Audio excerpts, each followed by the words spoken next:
This is Aneri Bellamy, and I am here with Coaches Making Impact. I am your coach's counselor and your leadership and impact leader. And we are here with Phung Tran. Did I say it right? Did I get it? I Yep, got you it. got it. Awesome. Yep. And she is a coach here making impact. Here on Coaches Making Impact, we are so grateful that you are here with us today and gracing us with your time. Now, throughout the interview, how would you like me to address you? Just call me Fong. That would be fine. Okay, sounds great. All right, Fong. Thank you so much for being with us today. How are you? I'm doing pretty well. How are you, Aneri? I am great. I know we got a chance to chat a little bit before the interview, and I really love what you stand for and what you do, but I'm not going to tell your story. I'm going to let you tell your own. So, Mhm. first question is, who are you purposed to serve? I pretty much want to serve women of color, and especially younger women of color, because I'm with the fitness industry, and what I've noticed throughout my studies, like it hasn't focused much on us.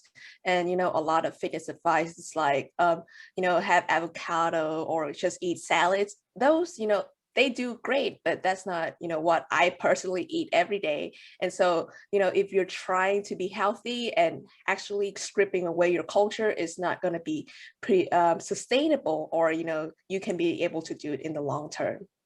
I love that. I love that. Now, question is, what is it about your life story, right? Because that's such a big purpose and it sounds very personal to you. So, what is Mhm. it about your life story that made this your purpose?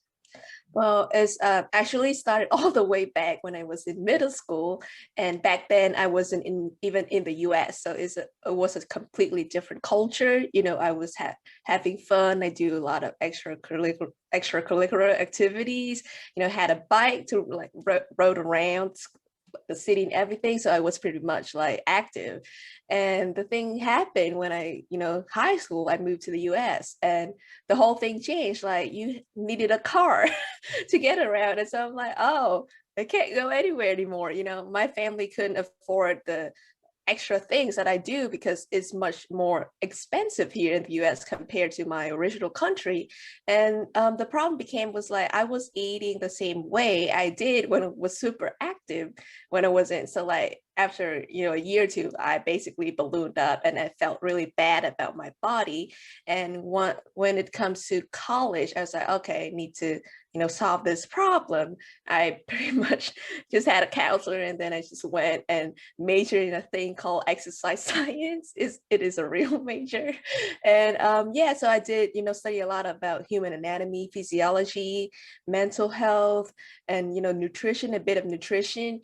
And and then I did some research into like how to motivate people to work out. And even I think my second, and it hasn't been finished yet, but my second thing was on fitness trackers and how good they are at tracking your heart rate. And so I loved it. I want to include both culture and science into you trying to be healthier. I absolutely love it. I absolutely love it. You're definitely going to be a coach making impact in the lives of others.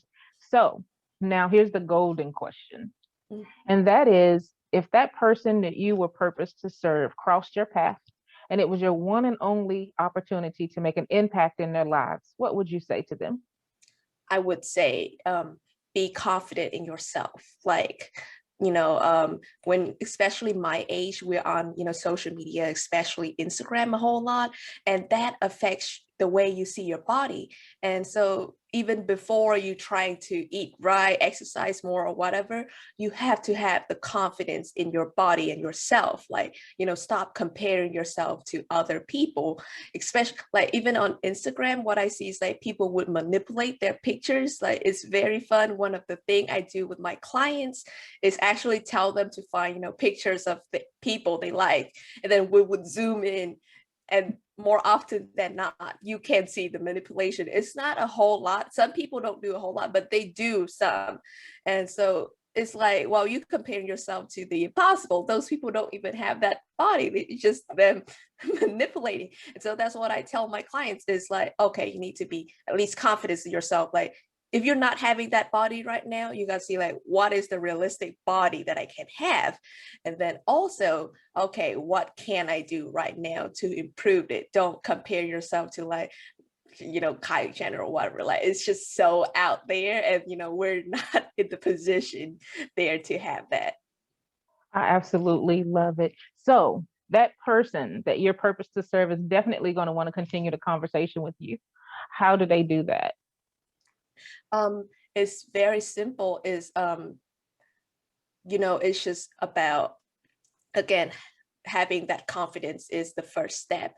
And then what I would do with them is actually we would sit down and talk about diet. Like, diet is the next thing, because we heard apps are made in the kitchen. Like, that's that's a saying. And so we're not focusing too much on how much calories you're doing, because like it's going to be too technical and too stressful for someone to do it. It's more like, okay, you just have to write down everything you've eaten in a day. So how many times have you eaten rice a day? For me, like, it's twice. It's two times.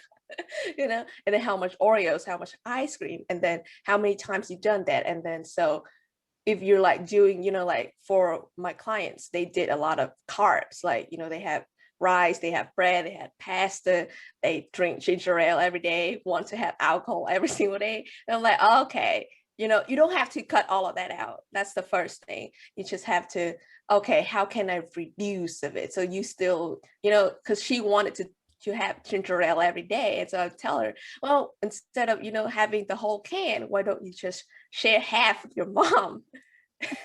And then you both have fun and you still have ginger ale every day. See, like, I love it's it. the small little steps that I tell my clients to do. Like, after diet, we would approach exercise. It's the same thing.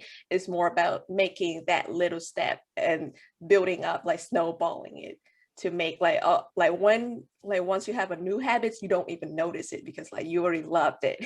Right. So do they connect with you on a website, social media? How do they find you? I have a very active Instagram account. You can definitely follow me on there. I post 3 times a week on there, but I do have a website where I post blogs. So if you're one of those people who likes to read more, like I go in depth into things that I care about, or like things that I see, then definitely check out my blog on my website. But if you're a visual person and you want something more convenient for you, definitely follow my Instagram.